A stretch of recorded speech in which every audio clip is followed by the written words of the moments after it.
Hey guys, so I got a story time and update on my brother who was incarcerated for 27 years and just meeting his son. So a lot of people ask the question, um, why it took so long for him to meet his son. Okay, so when my brother went to prison, the girl, which his mother was pregnant. So she was coming to see him while she was pregnant, and then she stopped. She had my nephew, and that's all. That's it. That's all. The backstory is she moved away. Nobody knew where.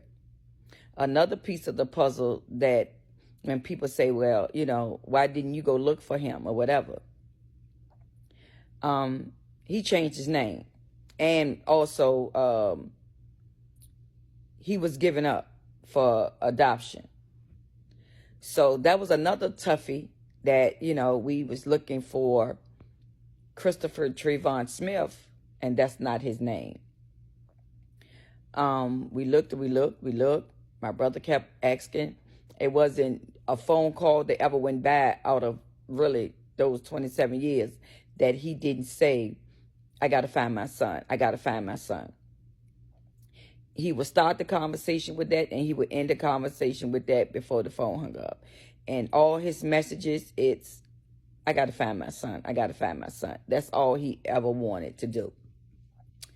I used to put posts on social media asking did anybody know him, but I never got a response back.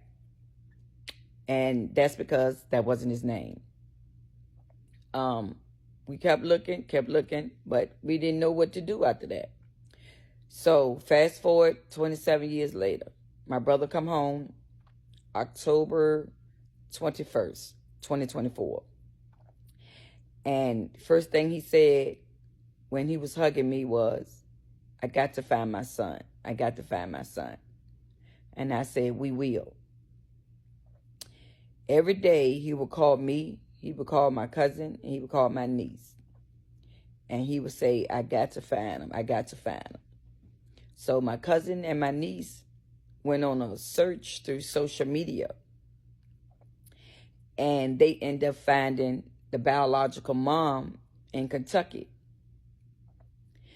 We got a number for her.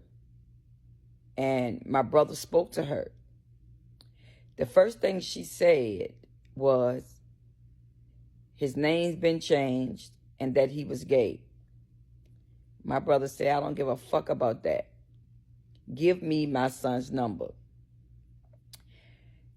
After a long spiel, we eventually got the number. My brother said he called the number. It wasn't an answer. I said, well, did you text the number? He said, no. I said, well, give me the number. I called, no answer. I text. But right after I sent the text, it was like 2 minutes later, he called. I didn't know how to say who I was, and I don't like to beat around the bush. So I just was like, listen, I'm your aunt. I'm your daddy's sister. Your daddy just came home from prison, and he been looking for you all your life. And he just got silent. He asked me where I was. We talked for a minute, and I asked him, was he open to meet? He said, yes. I said, when do you work? He said, I work during the week. I'm off on the weekends. He said, but I'm off now. I said, okay, good. Me too. Where do you want to meet? He said, where you want to meet? I said, we can go anywhere that's open to you to make you feel comfortable. So we met, which a lot of people see the grocery store parking lot. So it was supposed to be me meeting him. So he said, my dad coming? And I said, you want me to bring him? And he said, yes. I said, okay. I said, I'm not going to tell him what we're doing. I said, I'm going to surprise him. He said, okay. So my nephew was in on the surprise. My nephew knew what we were doing because we were texting and talking while we were in the car waiting for him to pull up. When my brother stepped out the car to smoke a cigarette, my nephew had pulled up and said, I'm here. I said, I'm right here too. I said, I see you. Do you see a guy outside of a truck smoking? And he said, yes. I said, okay, that's him. I said, how do you want to do it? You want us to go walking in the store or whatever? And he said, it don't matter.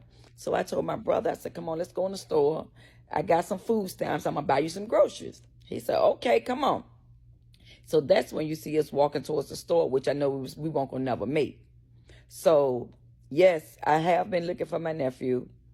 We didn't have success in finding him because of the name change.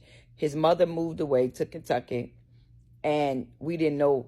I didn't know nothing about her, and we didn't know how to find her during the times or whatever. But what matters now is he found him. They building their relationship. They do movie night every night.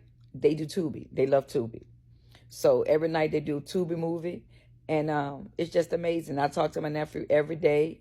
We're ready to do cousin game night at my house. So, you know, we're going to do a little story time with them together for game night.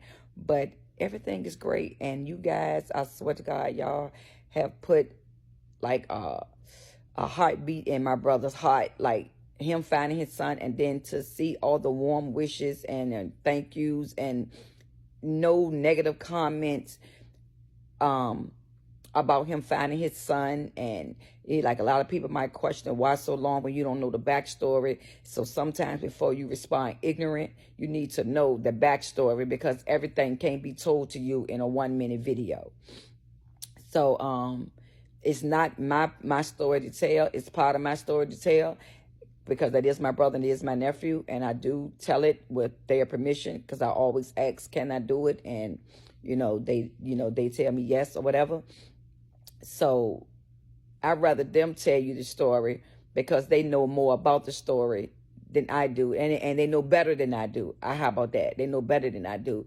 But a lot of more updates coming soon. So this is just an update, because with me reading the comments, it's like everybody's saying the same thing. Why it took so long? Why didn't I look for him or whatever? Trust me, I did. It was the name change. His mother moved away. He was giving up at 3 months. So it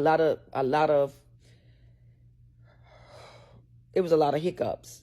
It just was a lot of hiccups. But what we're doing right now is in the now. You know, we're not in the past, we're in the now, and we're building our relationship from this point forward. So if they keep TikTok around, you will see plenty more videos of us building a better and healthier relationship with my brother and my nephew. Thank you for listening.